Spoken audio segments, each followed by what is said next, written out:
All right, welcome to the fucking show, Jesse. Thank you for having me, Connor. How's your day been, bruh? What you been up to? Shit, well, shout out to you for picking me up all the way from Brownwood. This is Gang. a trooper right here. Gang, have to. I'm gonna keep it lit. I was dead sleep, and then he's like, "I'm on the way." I'm just like, "Yep, say lit." Hopped in the shower. I'm a pro at this, bro. Like I'm a pro at this. I work in 20 minutes. I'm gonna be there in 10. Bruh, yeah, I just woke up. Doesn't matter. I was gonna say before this, I had a CEO booked to come here, so I thought, hey, who's the best alternative? Because he had to cancel. I was like, fucking worm the squirm. I had to get his ass out. You know what I'm talking about? It'll do. Yeah, wait for that guest though. You guys are gonna love it. Man, Connor, good. How you like it out here though? Out in Stockton, Glockton. Bruh, okay, so like compared to Brentwood, I mean the biggest difference is getting used to waking up to sirens and going to sleep to fucking gunshots, bro. Like LA was kind of the same in its own kind of way when it came to like just fucking violence in the city and shit running rampant. That place is weird, bro. I mean, Jesse, bro, you remember when you came to Hollywood for the first time? Weird. I hate LA, bro. Bruh. I hate LA. That's like no more. I no more parties in LA. None of that, bro. Like God. I'm not going nowhere near LA, bro. Bruh, so why do you hate LA so much? All right, I'm gonna tell you guys a story about what happened in LA. So I'm having I should have known by what is it? Just on the way there, I was like weird ass karma. I was like almost smacked the median. Once I actually physically got into LA. I remember you calling me on the road. road. At first I was lost because I had to take my brother to Lincoln Heights, right? Lincoln Heights it was. And then as we're on the way there, I smack a cat. I ran over a cat. I don't know. I fucked up some kid's morning. I was like, yeah. I feel so bad. Whoever's gonna go outside and see that. Shit happens, bro. Right. Shit happens. So I eventually get to Lincoln Heights, right? Drop him off. Now I'm thugging it solo, just driving through LA, like trying to find Connor's little house. And then so eventually I find, that you was literally like living on the strip, right? So that kind of made it easier because it was just one little cutty street I had to go up to. And then so me and Connor were chilling at his house once I found him. And then he's like, yo, you want to go check out the strip, right? I was like, yeah, let's go. Because you've never been, right? Right. That was your first time. That was my first time. My first time in actual LA. Like we're going around seeing like Fairfax, all these other places doing touristy like shit. Right. So then I'm like, yeah, bro, it's just sweet. You know what I mean? People are walking around with families and stuff like that. So we're walking down the strip, right? Chilling and stuff. And then we go all the way. We made it all the way down, perfectly fine. So yeah, we made it all the way to the Chinese theater, and then we went like one block past that, and then we cut up, right? We cut up because I'm like, hey, bro, like let's just walk around the other way, like it'll be fine, we'll be okay. That was my fucking words when I was like, yeah, we're good, bro, we're good. Yeah, but well, the thing was like we didn't even walk the strip back. Like we kind of went up like this, like, and that's what I never knew. I never knew like how the strip was like on hills like that. You know what I mean? Like I knew it was like hills, but I didn't know it was like, we went up a random hill. I was like, what the hell? We're just looking down on the strip now. You know what I mean? So we're walking up those streets. Yeah. And then we're like, you know what? We got to cut back down here because we got to get back to the strip. We're going to just, because like that's your house. Like it's going to be like around the corner right there. Like, oh, yep. We cut down. We should have just went up one more street and went down. But like we cut down this one little cutty ass street and we see these like, first it's two dudes just chilling by the car, right? Didn't think anything of it. Me and Connor were just walking down, and then I had my worm chain on. Rest in peace, that. And yeah, that's where I'm coming to. And then I had my worm chain on, and that shit was hitting from a mile away, I guess, because these motherfuckers seen it. And then they as me and Connor were walking, and then as we got like, bro, no cap, like 6.5 feet, maybe 6 feet from him, the dude got hella wide eyed at me. And then I was like, what the hell is this? I thought it was just like a LA tweak or something like that. Now, mind you, hey, hang on, let me pause you for that. Mind you, while we're walking down this street, me and Jesse are like totally enthralled in the conversation we're having. Like we are thrown off by this whole thing. Like literally, we're right next to each other. Like not even. I'm surprised that we even noticed these people here. Like we was literally just mid conversation, and these motherfuckers just like. As I was like, what the hell is he reaching for right now? It's just second nature to me to have a chain. I always just sleep with it on and anything, so I didn't even think much of it. As he's like, I thought he was coming in for a punch, and I was like, what the fuck? He didn't even hit me. And then I was like, I look over, and then there's another dude by the brick wall, and then he's like this squaring up with Connor, and I was like, what the fuck? And then I guess I thought he scratched my neck or something like that. I break off of him. And then I forgot the third bro come back outside the car like this. He come from like pops outside the trunk and like I was like, oh my God, throw him over the fence. And I'm in my huaraches right now. And my shoes are all over the place. I look down because usually like the pendant would be smacking me in the mouth or something like that when I'm running, right? And then I was like, what the fuck? And I just have like the chain broke all around my neck and my pendant is just on the floor. And I look back and then that's when Connor was just like backing up with this one fool. Bro, okay, so when this was all going down and the guys came up to us and like fucking the dude reached for your shit like when you thought he was gonna punch you and he grabbed your shit. And then now for me, because I was still in conversation mode, like not even paying attention. Came out of nowhere, huh? Being ignorant to my surroundings. That's what I was fucking doing. I should not have fucking I should have been aware, but I wasn't, right? So I see Jesse. I see what happens. He says, I'm like, what the fuck? And now I'm assessing the situation.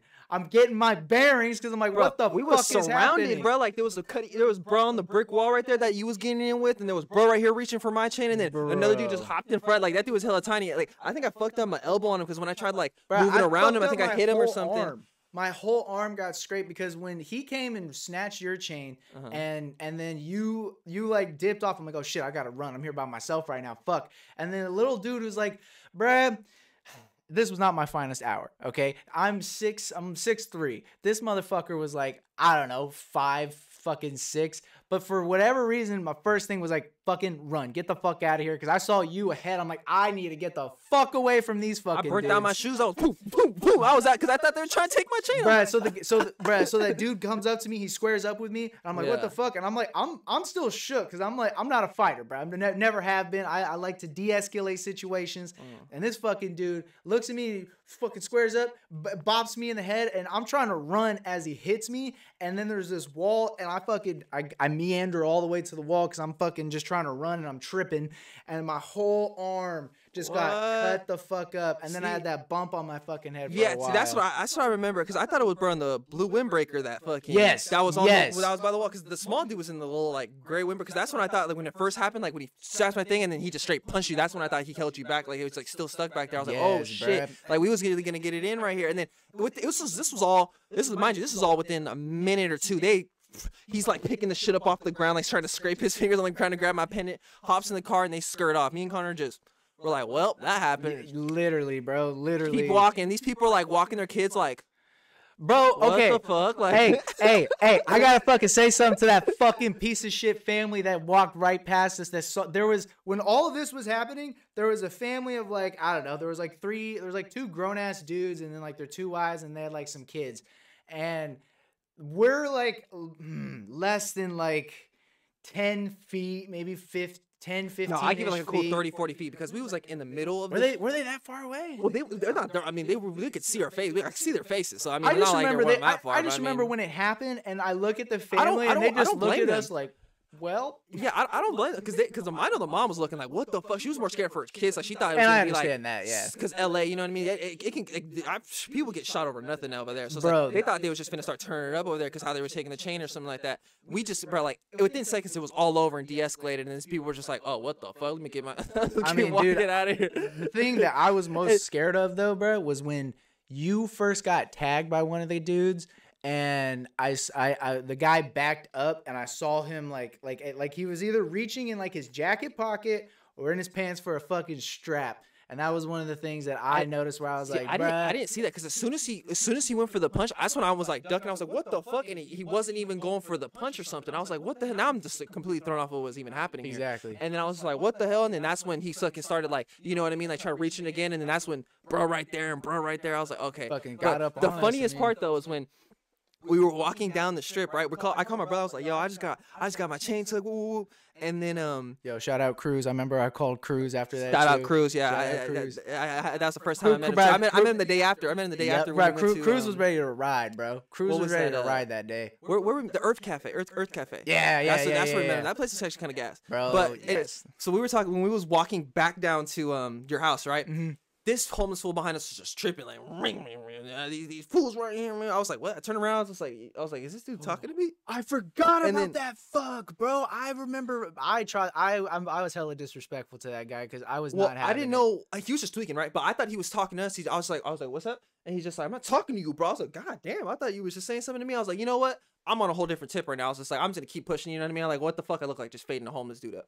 keep walking, and then he keeps on tripping or whatever, and then Connor says something because he thought he was saying something to him, right? Yeah, so mind you, we just got robbed. Okay, Right. fucking like less than 10. I got robbed. Yeah, Jesse got robbed, and I got robbed. Yeah, right, and now I'm frazzled, bro. I got all my senses and my alertness are just at an all-time high. And this fucking homeless dude, when he kept walking after us and like kind of behind us trying to like talk shit, I remember saying some shit like, "Bro, you better fucking step, or like I'm gonna rock you." Like we just got robbed. I'm not fucking having this shit.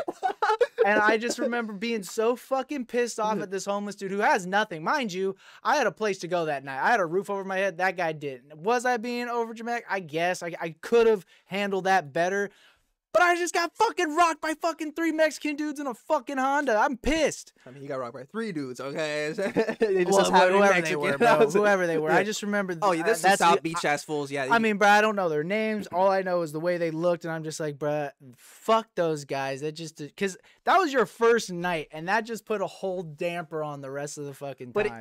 But it didn't really. I didn't really let it like phase me too much because I did want to actually see. Well, because you're a better man than me.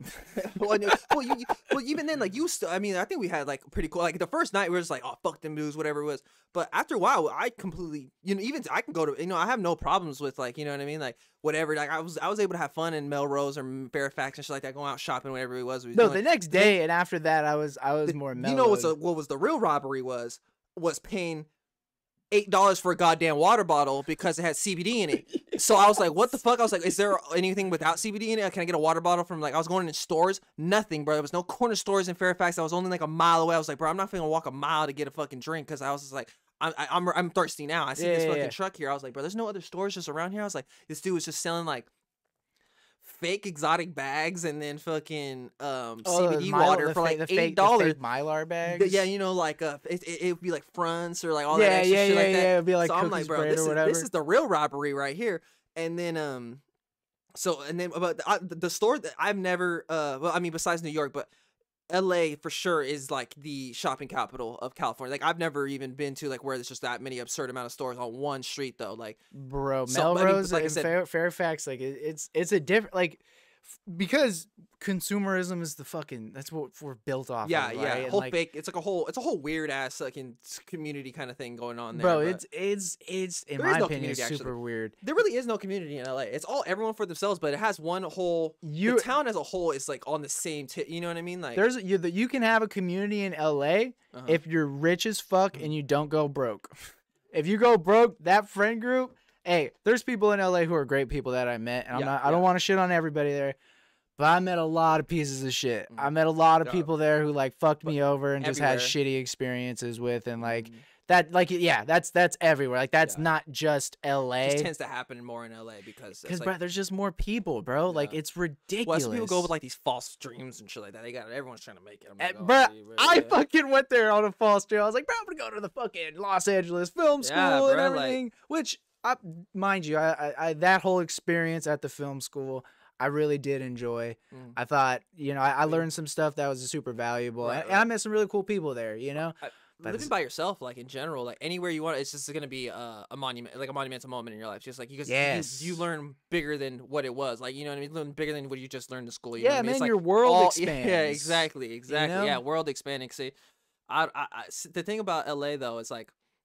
What is that community there besides like a bunch of people fucking putting cameras on themselves? Like it's like, oh yeah, bro, I go to your vlog and then you go to my vlog and then it's like, it's the community. What David Dobrik's like, dude? Because I don't understand. It's weird to me. Like I look at it like this. I look at it like this, man. It's like it's a fame economy where like in every other place, the idea of becoming famous to make a living is like. The complete back of their minds. Like that's not even something that somebody who grew up in Kansas is gonna be thinking about. In LA though, it's like a fucking way of life. It's like a given, like bro, it's like you have to become famous. Like that's the one thing you have to do if you want to be able to make it there in any fucking capacity. Or you're working 4 jobs till you fucking die. And that's basically like how the fuck it works, which sucks.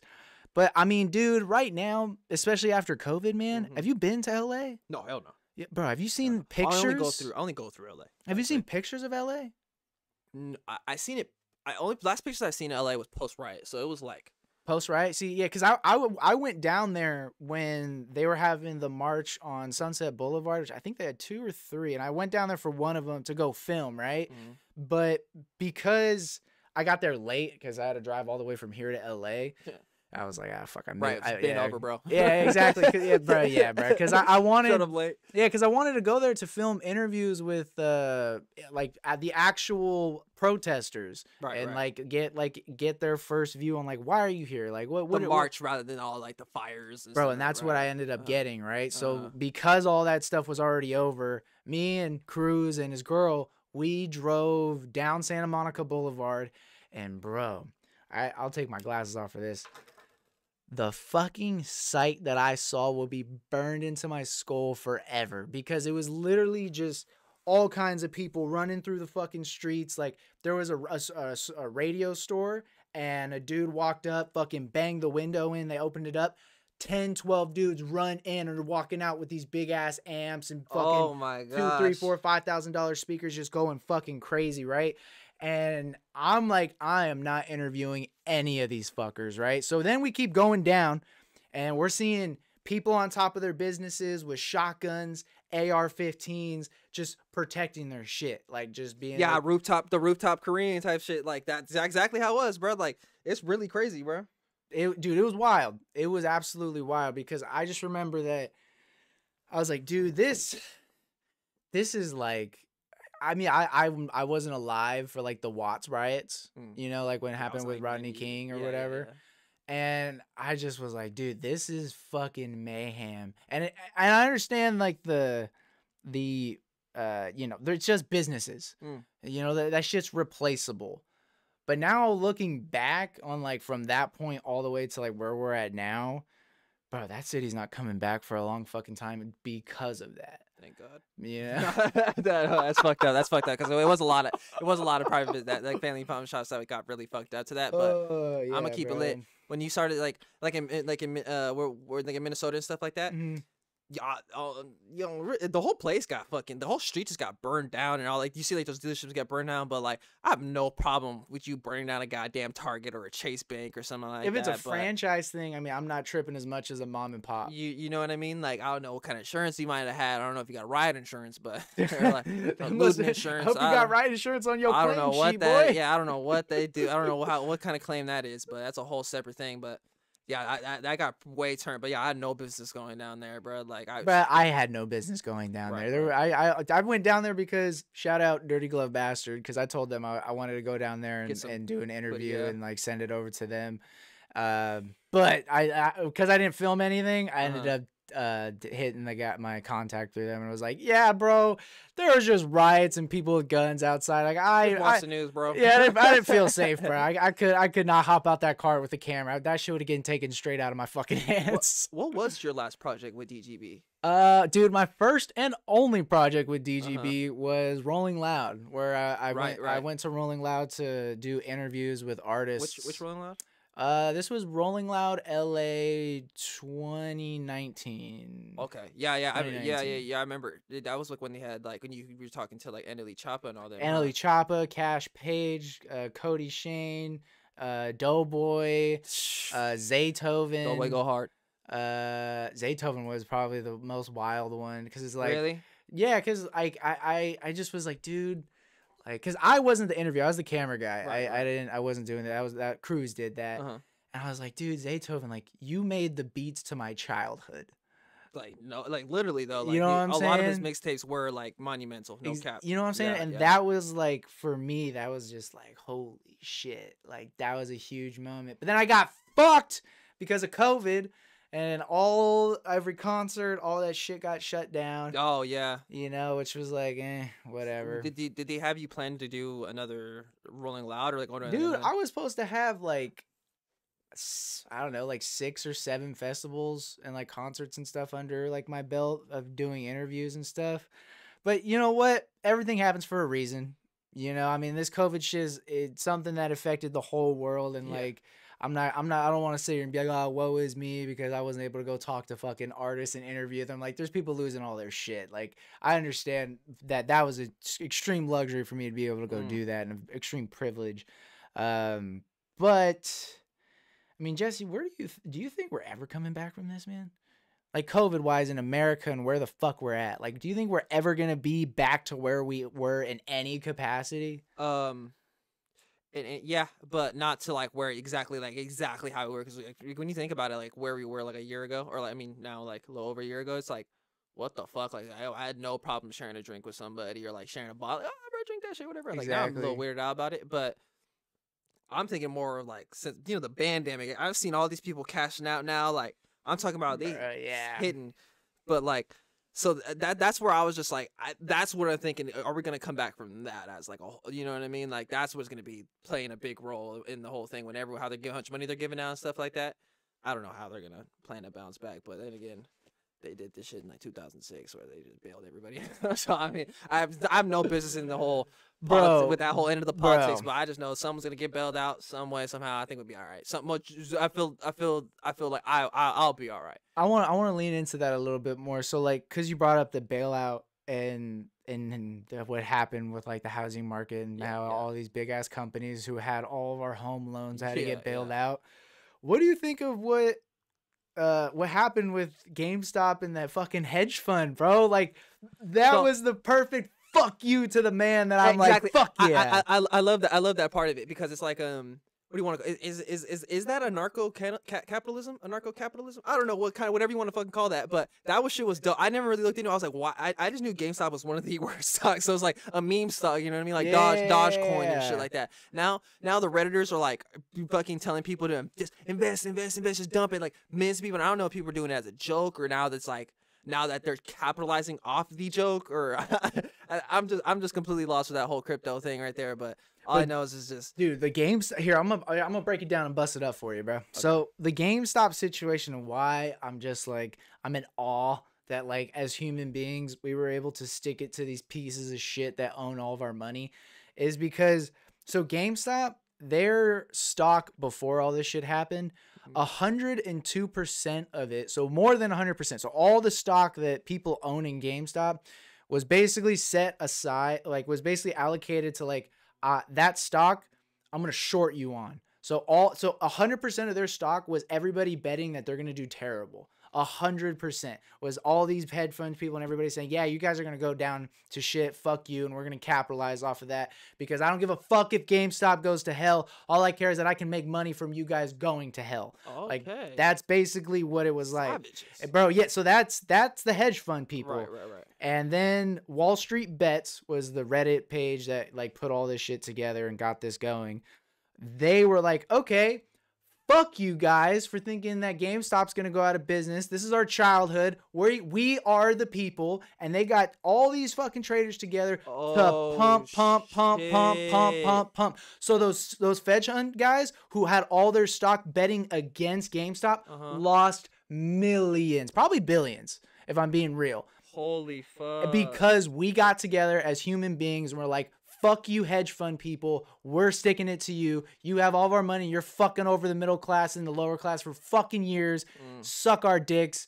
Buy GameStop. Well, I mean, that's like, it's literally in our constitution. Everybody, they work for us, like for the people. That's like what we are. So like when they say like uniting as a people, it's like, no, if you literally unite as you can get whatever you want and you can overthrow anything you want. Like it's happened for the longest time. You know what I mean? Like it's just, we're more divided now than ever, but we don't got to go into that whole thing. Well, right but back to like the whole like stock thing though.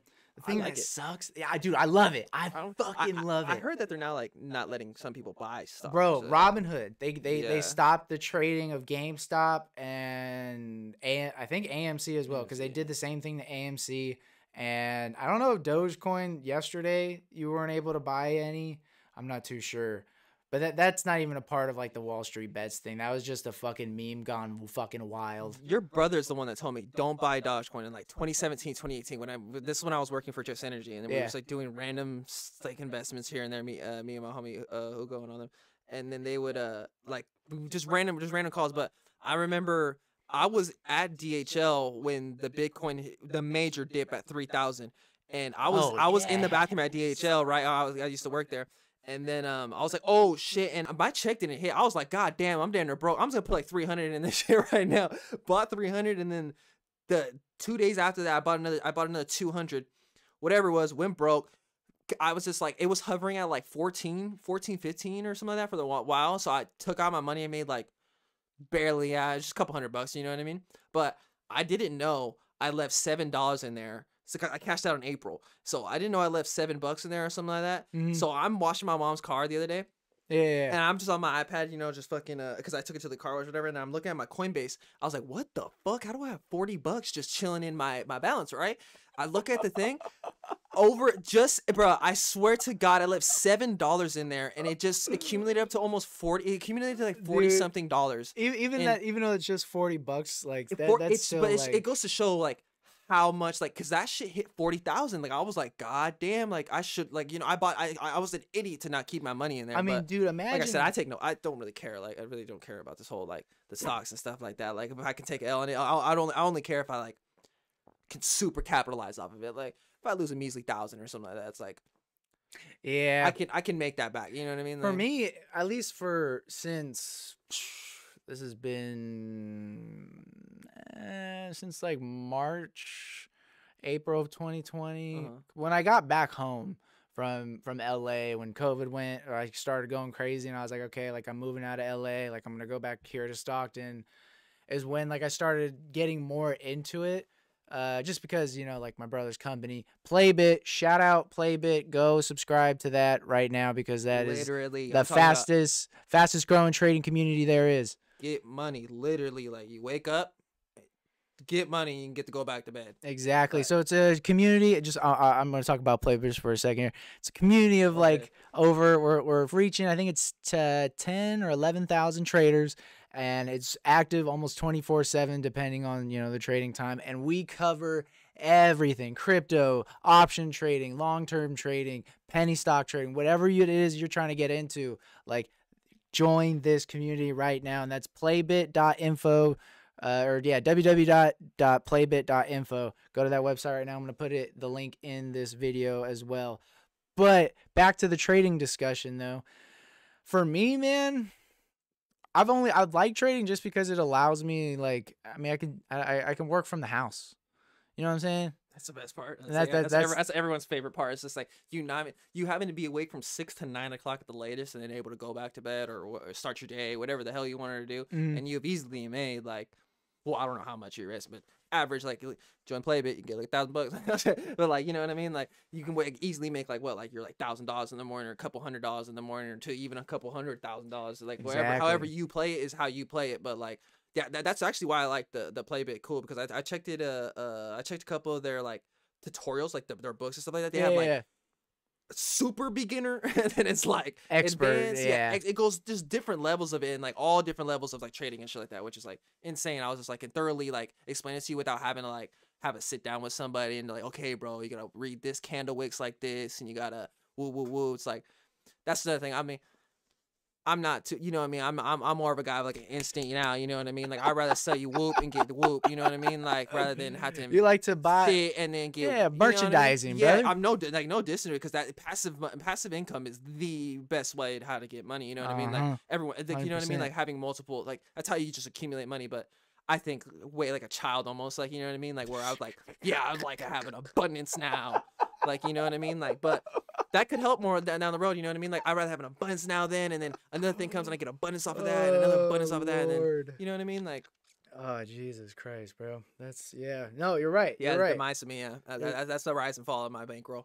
Yeah, dude, I'm gonna let my fucking hair down for a little bit. There you go. Jesus Dusty. Christ, look at this shit, bro.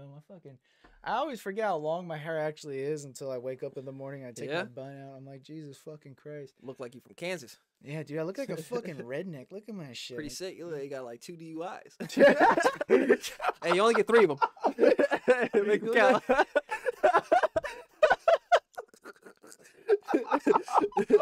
Look like you got 2 DOIs, this motherfucker. Okay. All right, man. I was gonna ask you this before get into our next little thing I want to talk to you about.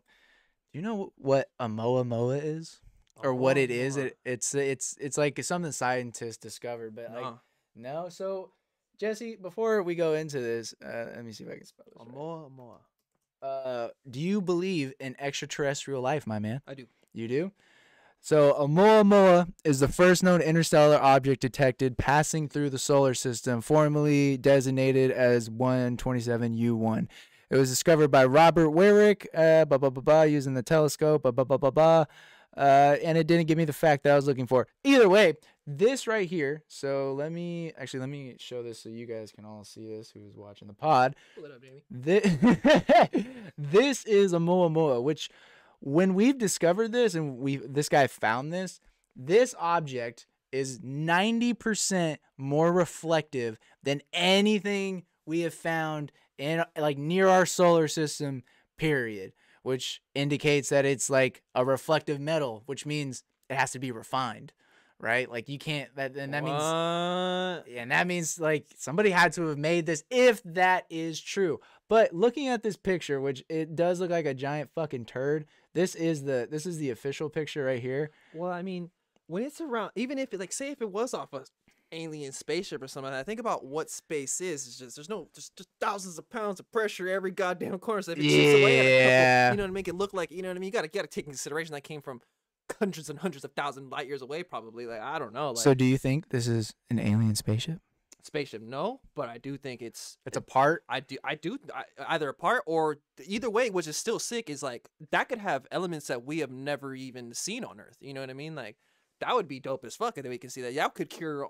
You never know like what that would do. Like that could almost make diesel obsolete, gas obsolete if they wanted to. But if it had that thing on there, dude, we found an asteroid that if we were able to take this asteroid that was around like in our solar system to Earth, it would equate to like 90 million tons or like 900 million tons of cobalt and steel, which is like a quarter of like the Earth's mass.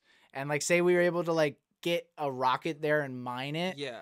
Literally, bro, like the reason I obsess over this kind of shit at night, because if we can get to that point, bro, we can get to like owning the solar system to where we can go to all these planets and have base like Mars, bro. This is why Elon Musk is like my fuck it. That's the closest thing to God that we got, bro. If he gets us to Mars and he gets our asses there and we got a whole base, bro, he's the ruler of humans. Like what else would we call him? Yeah, I guess like I use PayPal every day. I use goddamn. He was basically almost I never actually worked for any Tesla or any sub Tesla warehouses, but like yeah, I mean I've never heard any. I mean, yeah, I've heard some people don't really like Elon Musk, but like only for different reasons. I've never heard of any like unfair wages or anything like that going on in his workplaces or anything like that. Like Amazon though, they had a strike every goddamn other week. You know what I mean? Because Bezos is fucking. Bro, let's dive into this conversation. Do you really want to? Oh yes, I do. I could get fucking because DHL I might get double fired again. Because these motherfuckers, dog. When I tell you these warehouses, like COVID is like over their head. Like it's like nothing to them. Like it's like. So how do they treat the workers at DHL? Don't get me wrong. Like it's not like some like. It's not terrible Nazi, like Amazon. It's like Nazi Germany or nothing like that. Yeah, like, it's dull. It was adult. Like it was like cool peoples and stuff like that. There, like a lot of cool supervisors and stuff. It's just the like, bro, remember, you know how my car got blamed, right? Yeah. Like, and it was a hit and run. My boss got hit with me, and then I got hit, and one of my coworkers got hit. I remember you sent me that I sent you video. the video, right? I have it right here. And then they still have never. I still have not gotten compensated for that whole thing. I told insurance and everything that they don't have a camera. What happened? No, nothing. They can't. They said they were telling us that they can't show us it because of privacy reasons and stuff like that. We had to. We had to. What the fuck? No, we would have to. We would have to seize the you have to seize the camera. We have to seize the camera, and then we would have to do a whole nother warrant for the contents of the camera. So it was a whole separate thing. And he's just like, yeah, we can't do that at DHL and shit like that. We're like, what are you talking about? Like, I just want to know who hit my fucking car, right? But that's just like a whole nother thing. Like, it was a little weirder about the wages because it started to get a little heated up towards the end. Like they like, after I left, I heard they gave a $5 extra COVID surge to like extra pay. So like my base salary was $18.50 when I got hired on, right? Oh, gotcha. This is before I was a forklift driver or anything like that. Forklift driving. And then, so gang. Yeah, I get hired February or something like that. So March and April come, and that's like when COVID like really was like, you know what I mean? Like we was getting like other warehouses even had to shut down. So Yeah. where we was getting like hella crazy backlog shit like that. Why the fuck am I still getting paid $18 an hour? They're like, hey, you know what? You're right. We're gonna boost it $3 surge, right? We're like, yep, $3 surge. How long did that last? I got that until almost like until June or July, and then It's good so amount of time, I so guess. but this is where it got crazy. We were having COVID cases within our warehouses. People were testing positive. So the first case, How many? Absurd. They started to not telling us after a while. So let me put it in perspective. For the first time, so the first one, they got us. They made us take time off, and they're like, yeah, we're gonna clean this warehouse. We're gonna steam it, right? We're gonna do all this extra shit. We're gonna make sure everything's all wiped down, right? Yeah. I come back from the first case, and I was just like, all right, I'm gonna make sure these motherfuckers just, you know what I mean, actually like thoroughly clean this thing. Like they changed our hours and everything too. So like when we clock out, the other shift is not at the same time clock as us and all that. So we would get off a little earlier, but I would wipe down my keyboard, like the whole station's like for us, like when we're over there, because I was in bulk receiving. Keep yourself safe. Black, bro. Like it's like coming off on the fucking paper towel. Like they did not wipe this shit. They put like I guess like a disinfectant steam throughout the warehouse or something like that. Like one thing, like a fog machine, bro. I was like, are you serious, bro? Oh my So, god.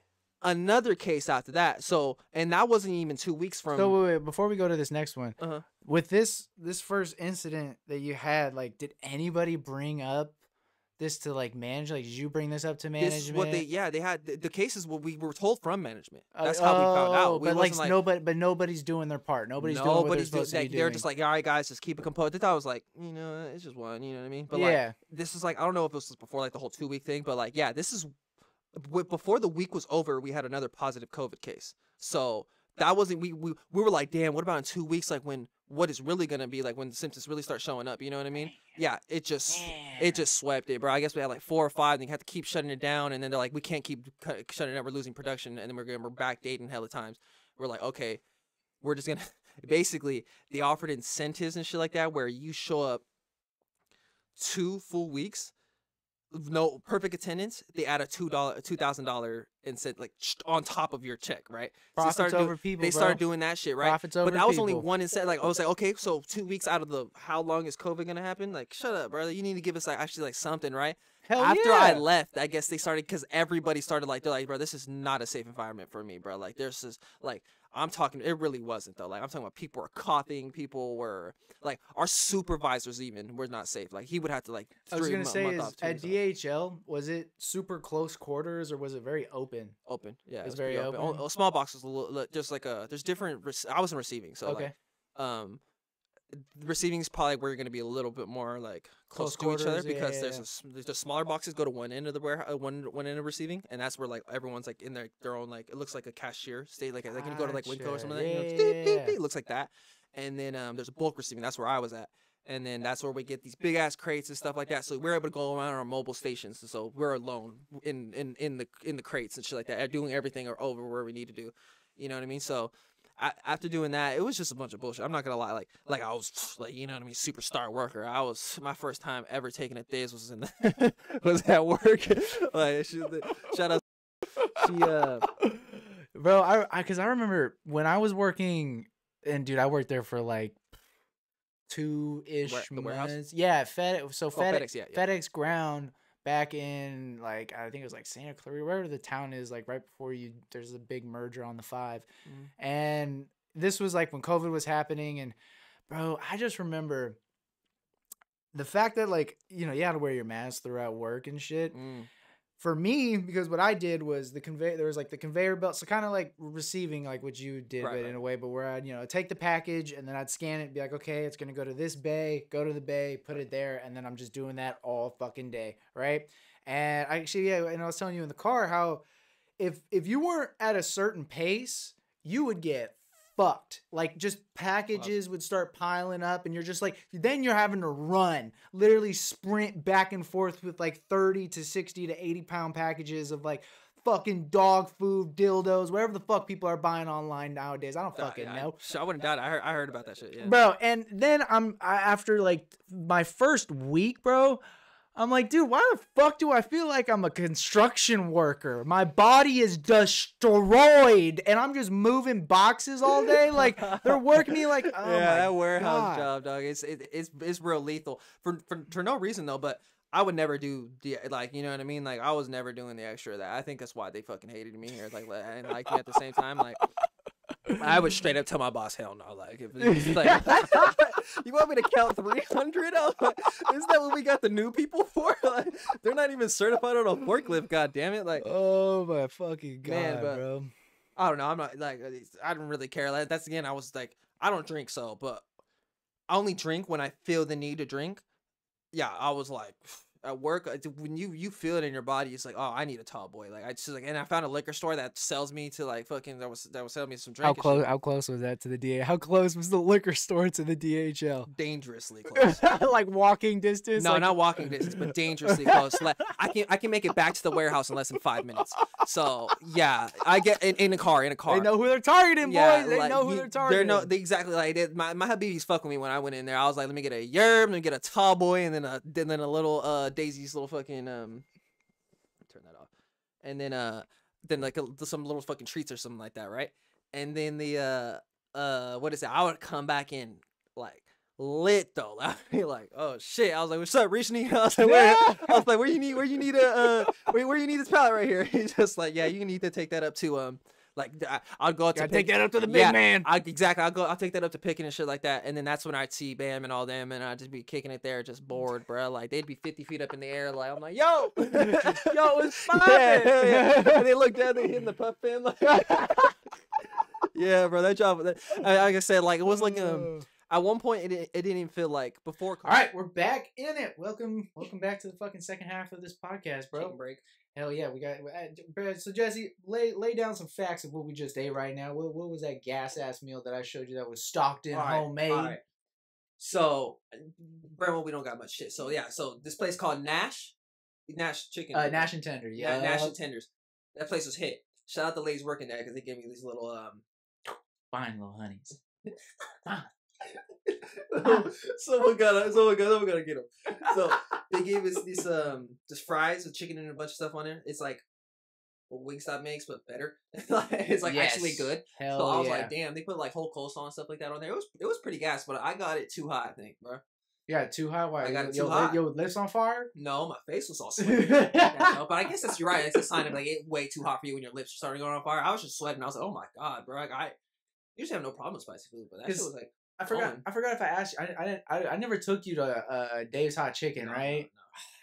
No. Okay, well, I never eat that place. I've seen it. Since we just talked a whole bunch of shit about LA, whenever it comes back and it's not the way in which we are talking about it, I gotta tell you there because that place is fucking dumb fire. But there's something else you talked to me about, Jesse, and honestly really struck me was the amount of books that you've been reading, bro. So like right now, what is like your favorite? Like what have you been educating yourself on during this quarantine time to keep yourself busy? Educating, I've been trying to read, the educating is like, well, I'll read like Dharma Bums or like the Cryptonomicon is like what I've been trying to get into. I'm gonna purchase the book and actually thoroughly read it. I've only like done like the chapter and stuff like that. But like for like I read American Psycho. I don't know how educational that is, but it has, bro, you know what I mean. Books. But like, yeah, it's exactly books. So I started picking it up, Laura. Exactly during this quarantine is really I really wanted to pick up reading, you know what I mean? 'Cause I was like, there's no reason I should just be frying my fucking brain in here, just smoking weed and watching YouTube all day or whatever. Exactly. So yeah, I was reading the Dharma Bums. It was like, I like that because it was basically like. What is the Dharma Bums for those who don't know? Oh, the Dharma Bums is basically the Bible to the hippie counterculture when Buddhism and stuff like that was first getting pushed to the Western world in like the 1950s and stuff. Oh god. So when did that start? I think the book was released. I don't know when the book was released. There's so many different copies. Probably back during like the Summer of Love and stuff like that.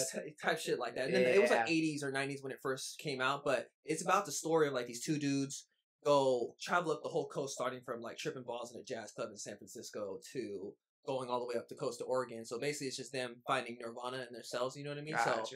Basically, what the whole Buddhism thing is about. So I kind of want to read that. You know what I mean? I want to read a lot more. I want to say like Bibles and stuff like that, but a lot more about different religions. You know what I mean? Just because it's like, you know what I mean. Everything is connected all in like one big story. You know what I mean? So I want to get every point of view. You know what I mean? This is my little project. Where'd your interest for that like come from? Like where did this sprout from? Boredom and feeling stupid. Yeah, isn't that the reason we all read? Yeah, all read. I was just like, but after you read it, you just start like your senses, you just articulate sentences way better. The irony, I didn't do that. I read books and articulate the sentence. Hey, don't make fun of me. I got a stutter, bro. So yeah, you guys make fun of me. It's like you're a bad human, bro. No, but like that's really all it was. It was just out of boredom and how much information is really in there from the movie, you know what I mean? Because I got into a lot of screenplays and stuff like that, so I'm like, wow, they left out so much shit. I don't know if it was out of like they compromised for the film or for any. So you wanted to go back and get the script of it all, and make exactly, sure that like, hey, like what was missing here? Yeah, you know what? Really, shout out you, Connor. You really put me on the whole anime and stuff like that. But hell yeah, hell yeah. Hey, stay tuned for Anime Talk this Monday. Boom, boom. Keep going, sir. Yeah, stay tuned. They like, you know, like mangas are always mangas always come out before the show, right? So when you go into the show, you're like, damn, I read this manga. I bought because I purposely bought like when Boruto first started coming out. I bought like the first couple chapters. Yeah, the first couple chapters before the episode would come out. I'm like, damn, like Misaki's like the trilogy and the whole storyline and stuff like that. I'm like, damn. And then it showed it on the TV. I was like, I can flip through like 60 different pages here where you guys didn't put welcome to the weeb life where you didn't put it into anime. I'm like, what the fuck? And that's one of the biggest gripes that like even me for like since I've been watching anime forever, we're like if you don't go like it's the same thing as like like fucking Harry Potter is better in the book form than the movie form because there's just so much more shit that they put in there. And Scoobert, he's the one. I went to visit him out there in Santa Cruz. Oh yeah, he's the one that shout out Stu. Yeah. Santa Cruz is a whole fucking trip.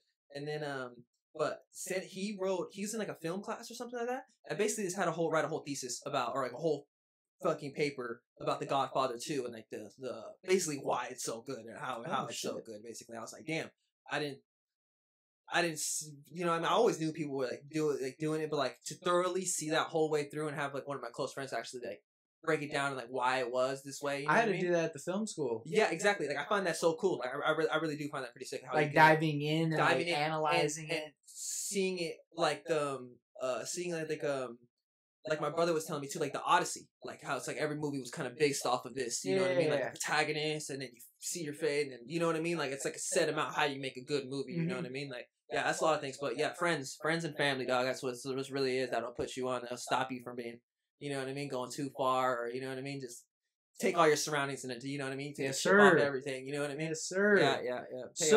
Pay respect where it's due too. That's like another thing. Like it's like, you know what I mean. Like I have no problem. Oh yeah, I have no problem seeing where I got something from. You know what I mean? Like I said, like you put me onto something, you put me onto something. And again, bro, I gotta get put on, bro. I mean, dude, one of my biggest like, I don't know. I like to. I don't know. I find that like just because I get this shit from my mom, when I try to, because like for me, when I get super adamant about something, right? Like, I mean, you've been the fucking victim of this, of me doing this to you, fucking probably multiple times, of where I just like that information overload. Where like if I'm super hyped about something and like I know a shit ton about it, like I'm gonna want to fucking tell you everything, even if you're only like a little bit interested. Yeah. But like that stems from like my mom, and like my mom when I was a kid, like explaining Harry Potter to me. Right. And like when we would watch the movies and like she had already read the books and like telling me like, oh, this also happened. Right. Like while a scene happens, she's like, oh, well, in the book, Snape also did this, this, and this, but you don't see it on the screen. And that's where like when we go back to talking about manga and anime, like why I started reading manga and you know, I still watch the anime because the shit's dope. You want to see that shit animated. Right. But like understanding that like the real story that the writer intended. You know what I'm saying? Exactly. That's exactly what I wanted. Like you like, even though it might be little shit of where he met a brother or a brother's clip in the background or something like that makes or breaks of why he acts this way or why this person is doing this or what down the road or something like that, foreshadowing a lot of shit like that.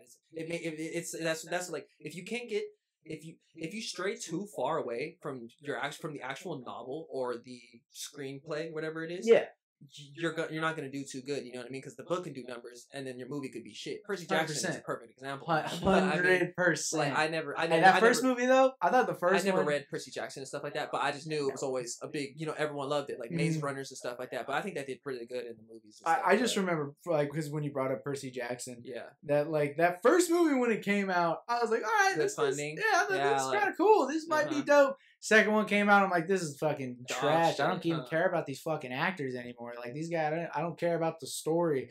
And that's one thing that anime has over everything, in my opinion, is when it comes to like that live action stuff. It's like here in America, most of our consumption of like what we watch and stuff is like people live action, like people like Yeah, reality, a lot of stuff like that. yeah. And for me, man, like anime just expands that, like, what is a story? Like, what can a story fucking Yeah. be, you know? And dude, it takes me to the time when like I think about like dude, these guys have to be on some fucking psychedelics while they're making this shit. It's just so There's no fucking way you can thoroughly crazy. think of this, like how they thoroughly like. It's beautiful. I love. That's why I love it. Like when you, it sucks that you have to go to the end of the anime to really like truly like, oh my god, like this was so good. You know what I mean? Exactly. But, and it's some I can't even like begin to start with. But I'm rewatching Attack on Titan. As we speak. Hell Yeah, yes, bro. No, yeah, I had like I was trying to dive into where I left off, and I was like, nah, I can't just.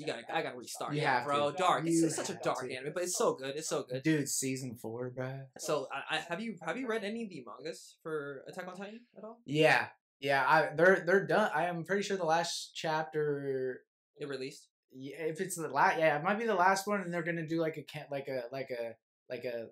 a flash forward into the future where they start showing like, oh, like what happens after everything that happened in this season. And I'm not gonna spoil shit because the anime is just like, it's taking it to another fucking level. Like if you thought the first couple seasons of this shit was crazy, season 4, you're just like, you're conflicted with some things, but then like you'll see like somebody get blown up and you're like, yeah, fuck that guy. I fucking hate those fucking people. You fucking murked them, turn into a titan and chop them. Whoa, what did he just say? So wait, the people are turning on the people now. So okay, I fucked up. See, I made it almost right there where bro became like, I'm restarting it now, but Okay. I know in season 2, bro became like, there was a girl Titan, guy Titan, they were able to Yeah, turn yeah, in and out. yeah. I knew who the armor Titan was. Yeah, Those yeah, two dudes that was in. I knew all that, but I remember you was explaining it to me how like, dude, it was like two kings that like, or like it was like two brothers that like broke off or something like that. He keeps sending the Titans to fuck these people up. Brad, the story of it all is like, I don't want to get into. I don't want to get too far into that. You know what I thought was dope about it though, What? like on the anime, like how like the one thing will happen, go to like a cut screen, it'll like say like the dimensions of a Titan or like the elements of their world and stuff like that. That's what I mean when you thoroughly think, like, you know what I mean? You don't get that in the movie. I mean, you don't get that really like that in the show. Like if you think that was like dope in the show, you see it in the anime, you see it in the manga, you know what I mean? Like they really will break it down, what the elements that they were using, what their fucking shits are shooting out of their things, what material they're made out of and stuff like that. Like that's what I find interesting, even though it's like some people it doesn't really matter to them, you know what I mean? But yeah, like for some people like that information's like, I don't really give a shit, like just give me like the show or whatever. Yes, yeah. But like I mean, like back to what I was saying about like just the concept of like what a story can be, especially when it just comes, because anime is just hot right now. Like I mean, there's so many more people that are watching this shit than like when we were in high school, and like for just like just back to Attack on Titan, like the shit that it will help you conceptualize. Like if let's say you're a creative and you're trying to like make a screenplay or something, right? And you've only consumed American shows, and like you're basing like your show off of what you've seen America produce, bro, you're fucking missing out on one of the biggest opportunities ever, because anime just expands your mind of like, whoa, this can actually be like this bigger thing, and like how to make a story keep expanding over and over again. We're like, when you look at like the first season to the last season, you thought in the first season you're like seeing the entire world, but you're only looking through it through a keyhole. Right. You know? See, like the anime has all age groups of any kind watching it, from even overseas. Like it's 6-year-olds that are tuning in to watch these gnarly ass Attack on Titan shit, right? See, in America we have like Adventure Time and Steven Universe and stuff like that, which are all like I personally love these. I haven't watched Steven Universe, but I love Adventure Time. You know what I mean? But like you said, like these story build up, like there's a select few shows that where I'm like, damn, like good, and it was like you know what I mean. Like it wasn't like you know what I mean. I'm not talking about like Game of Thrones crazy or nothing like that. Yeah, Like, well, yeah, that's that's a whole other. That's just yeah, too much. Like yeah. that's just too much. Like when then this dude is really brothers with that guy. Yeah, that whole fucking like Game of Thrones was George R. Martin killed. I feel like when we go into there, that's a whole sub. Like that's a whole like 2-hour discussion. I guess in like the show too, like they changing from the book too, weren't they? Like they changed a bunch of shit. Yeah, they wasn't like going fully off of. If you read all the books and then you watch the show, you'd honestly be kind of disappointed on all the shit they didn't show. But like berries and stuff like that, how they did him. Yeah, just kind of like not like the actual core story change, but like the stuff they didn't show is very important, if you know what I'm saying, right? Right. Like just key moments. Right, like why the three-eyed raven was. Yeah, exactly. Exactly. Yeah, you have to go back and really thoroughly think through like why he was that guy. He was supposed to be. Yeah, there's no point in getting on that right now. But so when it comes to because I like this discussion of like Japanese culture versus like American culture. When you look at, because you brought up Adventure Time and Steven Universe, do you think those shows like helped you understand the core values of what it means to be human versus something like Naruto or like Attack on Titan? Like, do you think like versus what the Japanese people are showing their children versus what we're showing ours? Like, dude, I look at them, I'm like, bro, like that is. Like just the shit that you learn from those stories and the crucial moments, like in Naruto, like the pain arc, and like when everything got fucked up. Gnarly, that was a gnarly one. Yeah. You know what I'm saying? And like how they show these crazy ass moments that are just these huge events in the world versus like Adventure Time, where like he saves the princess. It's all like they're fighting the Lich in the universe for the time, like they're about to break fabric in time. Like the whole universe is gonna blow up if Finn doesn't hit this fool with a blade of grass. But you don't see the whole universe fighting for it. You know what I mean? You'll only see this said chunking right here. But they ended up like passing it off like it was nothing. Like, oh yeah, you just saved the universe. You know, I'll go back to my treehouse and make a tea. You know what I mean? Like, yeah, Finn, what are you trying to do? Trying to do, Jake? Trying to make a sandwich? You know what I mean? Like shit like that. Like Naruto after a while, I had to use the universe. He's like, I gotta go. You know what I mean? Like, I gotta find Nagato now and cuts up to a tree for like he runs like 3 days, right? Or some shit like that. And, like, finds bro in a tree. Because I don't know. I just been because like after I went to like Japan for the first time, dude. That's so dope. Oh man, that whole fucking trip. God damn, that was you was out and about though. Wait, where else did you go? Didn't you? Or that was your brother that was like he linked up with you in Japan. No. So we left. We went to Japan together. So like we went to the Hard Summer Festival, and then the next day we fucking got on a plane and went to Japan. Savage. Shit was still rolling. Shit was fucking. Shit was fucking wild. All right, shit was fucking wild. So you landed in Japan. What was like yes, this first thing like my first impressions of like you what turn on fuck? Airplane mode. Then what? No. So it's like so you go to Japan and then like. What like did you like your first? Obviously, you're gonna get a taxi or whatever, go to the hotel. Yeah. Right? So what happened was we got. I mean, okay. So we got off our plane because before that we actually had a layover in the Philippines, which man, that place. Whoa, that place is rough. That place is rough. You had a layover in the Philippines? It was like a 20. It was a dude. The airport smell, Jake. Bro, it was a 21-hour layover that we had. And, are you serious? Oh, I'm dead serious. And shit. First, me and my brother were like, okay, like let's like leave, go see the Philippines, go see Milan. Oh man, I'm the name is escaping. No. It's the capital of the Philippines. The name. Yeah, the name's escaping what it's called. But anyways, we went there and we just started walking around. Like we got a taxi. When you go from the airport to like the downtown area, you see first these fucking ginormous casinos that are just so glitz and glamour. Like holy shit, like the most dope casinos I've ever seen in my life. Right. And then after that, you're going through literally like the slums, which looks like Rio de Janeiro. Like that, like houses stacked on top of each other. Bro, like just like leaning to keep their support on each other. It was bad. And we drive through that, and then we go to like a fucking Jollibee or something to get some food. And just man, it was just like it was rough, man. Homeless everywhere. And like it was sad, bro. It was very sad. It was very like a not like a place where I'm like, man, these people really been hit by something hard, and I'm like, those casinos is what's hitting them. But anyways, back to Japan, right? So we get there. The first thing that like for me that I was like, holy shit, this is fucking weird, was when we got down like out of the airport and we got into a taxi and we started driving, was the sound of cicadas. Like they're like they like they make cicada is it's a beetle, right? It's like it hangs in trees.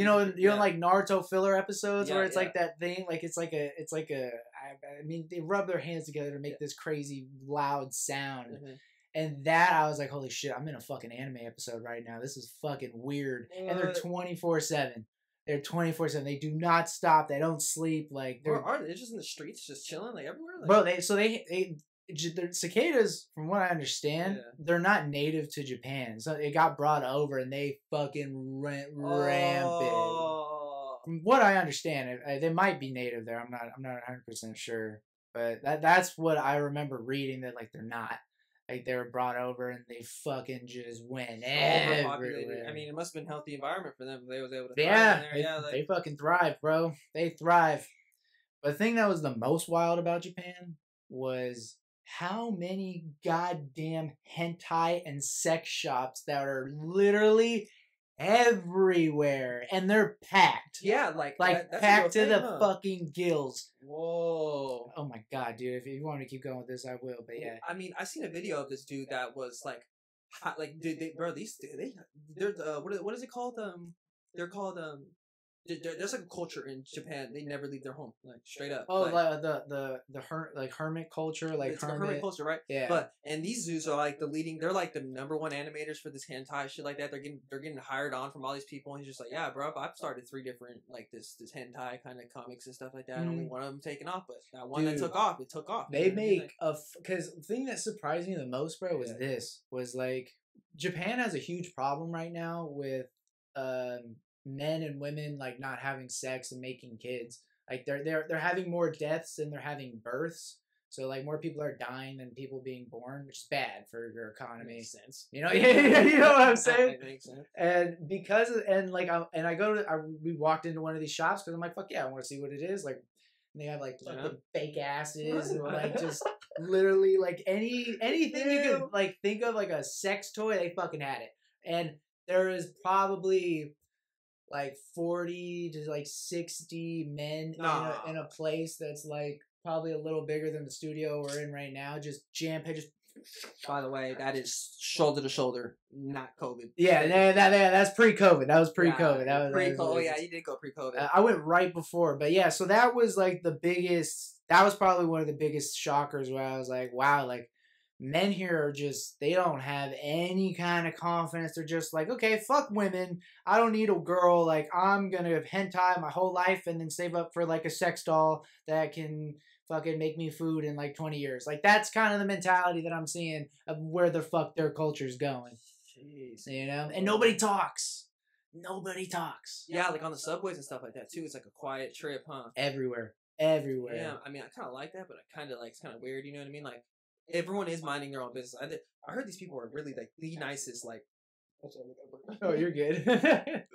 Yeah, I heard these people are literally like, they're very homey. Like they're the nicest like people. Oh yeah, you know yeah, like, extremely. You know what I mean? Like Muslims and all this stuff. Like when you go to like Middle East, I heard that they're like the kindest people. Like really, like they'll literally anybody they'll pick you bring you in off the street type shit to feed you. You know what I mean? But like same thing with Japanese cultures and stuff like that. They have no problem helping. You know what I mean? Like that's the thing that goes to show when you go overseas and stuff like that. You see what matters and what doesn't, you know what I mean? Like, yeah, you see, their values. Yeah, you see how much they capitalize off of the tourists. More like us, the people that go and watch it, go and visit all this stuff like that. You know what I mean? Mm-hmm. And you see a whole separate part. You're like, damn, you know what I mean? Like, America is like, you know, like people get like frustrated coming here almost, like how much people don't care about you. You know what I mean? Like I'm telling you, like the next person really doesn't care about you unless you're friends with them. You know what I mean? Like, and especially if you're from like if you're from a third world country, that's a whole different experience. But like if you're coming from like, let's say like Italy, where like family is super important, such a core value to what they do. Yeah, and then you come here, cooking, like family serving, everything is everything is surrounded by. It's everything is family. It's such a core value to them that no money, nothing can ever like top guy. You know what I And mean? here in America, dude, we just like that's just fleeting. You know, like that like the idea of like taking care of your family is not. That idea is staying for probably the rest of our entire lives. But the idea of like you don't help anybody who's not a part of your family. Yeah. You know what I'm saying? Mhm. And that like, oh, like if you're not like my blood relative, but like we're friends, like that kind of like just, you know, fucking partnership or like just showmanship of helping each other out is just fucking gone. Yep. Yeah. You know? And that's something that just like, it's something I think about where I'm like, man, like, will that ever change? No. I mean, for a lot of the times, I feel like we get enthralled with like our ignorance sometimes, and just like being arrogant, or more arrogance, not ignorance, but being arrogant about just life. Like especially with like us, like young people. I mean, fucking, we're in our fucking 20s. Like we're the most arrogant we're ever gonna fucking be. But like when I see some people on Twitter, bro, or fucking Instagram, I I'm don't take like, that too seriously though. I don't take that too seriously. I really don't. I was like, bro, like you half-ass thought that. I was just like, bro, if like let you wait 30 minutes and if you go look back at that tweet, you're gonna you're either gonna delete it or you're not gonna care about it, bro. You're not as passionate as he was in that moment. You know what I mean? Like, and that's another thing. I don't understand like this impulse passionate, like, you know what I mean? Like I know Twitter was turned up about a couple months ago when everyone was super left wing, like this, and that, and I'm only seen a select few. You know what I mean? Like, bro, just don't fake it. You know what I mean? Like everybody hops on the trend. When it hops on the trend, but when you're facing when you feel like you're facing scrutiny under pressure, and stuff like that. Like I've seen like the white people and stuff like that in here is like begging for sorry on Twitter and stuff like that. But I think that does it apply to you? Does it apply to you? I feel like that's what it was. Like if you felt offended and if it felt like it applied to you, then you obviously, I guess, were, you know what I mean? Like you felt like you I feel that made jokes at expense of somebody else, or you capitalize off, you know what I mean? Like yeah, and I understand what you're saying of how like, you know, like if you go on Twitter and like your feed shows you something that like really makes you feel a certain way and you react towards it. I mean, that's what it's made to do. Like the algorithms in your phone are made to fucking, you know, react and stuff. But if you're gonna let that, I mean, because I remember being a kid and fucking like, I mean, I'm not gonna say names, but people posting shit about me when we were like middle school and stuff that would make me feel really sad and feel a certain way. But now that I'm older, and it's just because I've been through that shit, like you can't fucking like letting that affect you. You've already lost. 100%. Like if you get defeated to a screen, that's where that's where it's different. But there's difference between being defeated and it. I'm guilty of that. No, I'm definitely guilty of that. It still doesn't mean you can't take offense. It still doesn't mean you can't be hurt or whatever by it. Yeah, you still can be. You're entitled to that. I feel like people find it more frustrating that they don't think the way this person thinks. You know what I mean? How loosely they're able just to fucking be this, like you said, arrogant on Twitter. You know what I mean? Like, bro, like you don't even think of like a half a thought before you even do. Like, I'm not gonna say like you say all of us, everybody. Well, like I could tweet the dumbest. I still do. I retweet the dumbest shit like on like Twitter. That's what I use it for. Like I use it to watch people fall, get beat up, or just say dumb shit on Twitter. You know what I mean? Like I don't go on here to fund people's GoFundMes or to fucking that's not, you know what I mean, or like goal. Like I really don't care about that. Like if I were to do that, you know what I mean, like I have like I'm not gonna say I've donated to charities before and stuff like that before when we needed to and stuff like that, but this is never like I was just like, bro, no one's buying your art because it's hot garbage, bro. Like you don't need to GoFundMe just because, you know what I mean, like, and that's another whole argument where like when it comes to I don't know, like social acceptance and how like it's not about like my immediate group accepting me. It's not about my friends accepting me anymore. It's about I need the entire world to accept me because we're constantly fucking tuned into the world. Yeah. Like as human beings, man, we're not like we're tribal people. We're meant to be in villages and be tight knit. We're not meant to fucking communicate with everybody in the world at the same fucking time and anybody and everybody can see what I say. But why not though? Like, isn't that like could make or like? Do you think that? Oh no, I'm saying that makes a better world because we can communicate faster and everything. But as just being humans, like we have an instinctive nature of because you want to impress your tribe, but now your tribe consists of 7 billion people. Instead of fucking, you know, your 10 friends or whatever. You know what I'm saying? And like that I feel like is the root of like a lot of people finding this just discomfort in who they are when in reality you just gotta stop giving a fuck what people think. Like literally, like I don't mean just telling yourself that. I mean truly thinking that. Like when you can step outside, head high, you know what I mean? Like I'm telling you, like you can do whatever you want. Like it's just like I'm talking about when you really change that mentality. I mean, shit, look like, what the fuck we're doing right here, man. You change the mentality. Like I really don't give a fuck, but I've instilled that too much. Like I've had to push myself back because like from when I was younger, I pushed that to a whole limit where I would like. I've dropped out of school. Like I did not give one fuck. You know what I mean? Yeah. Like so, but now I'm starting to, like you said, what truly matters. Like you know what is really mattering in my life at this point right now. You know what I mean? Like because the past is the past. Like I can't live for yesterday. You know what I mean? Like can't. I'm only looking for how can I better myself for tomorrow. You know what I mean? Or what can I do better myself right now? And that could be like I said, like when I like stuff now. You know what I mean? That's my biggest problem. You know what I mean? But it also goes to show like. I would never let another person or other people get in the way of whatever I want now, good or bad. You know what I mean? Like if I want this goddamn this pill, I'm gonna go out of my way and find this goddamn E pill. But if I want $100,000, whether you got it and I don't, I'm gonna get that $100,000. You know what I mean? Like that's really like I don't know. It's shit like determination. That. Yeah, exactly. It's you know, and a lot of people's determination are just erased because they think like, oh well. If I do this thing or like I make this and I want to show like I need to market it on YouTube or Instagram and put my content on there, and then you make the content and then you start critiquing yourself like, oh, it's not that good, oh, this is kind of shit, like, oh, I need to change that, oh, I just need to redo the whole thing, and then they redo it and it's not good enough, or then they just stop doing it completely. Yeah. Like that. That's my problem. Yeah, and dude, I've had that shit happen many fucking times to me, bro. Not good at it. Like, I'm done, bro. Like, I mean, bro, this fucking set, this table and chairs, I bought this shit for... Shout out Virgil. Oh, yeah, shout out Virgil. This is...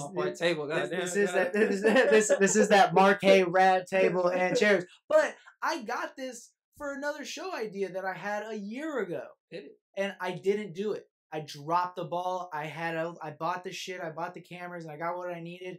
And I just didn't do it because I had this thing in my like where I'm like, I was critiquing just the idea. I didn't even have the project done, but I was just critiquing myself of like, this isn't going to be that good. And then when I say that to myself, I'm defeating myself. And then my excitement for what I wanted to do is completely gone. 100%.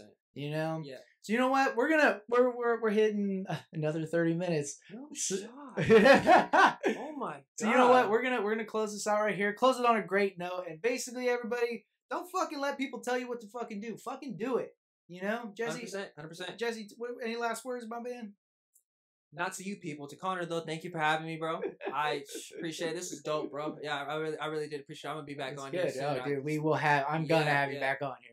100%. Yeah, get that Playbit subscription. Hell yeah. Go join Playbit now. One of the biggest and fastest growing trader communities there is on the planet. And that's it. Thank you for watching the Emporium podcast, ladies and gentlemen. Have a fucking great day.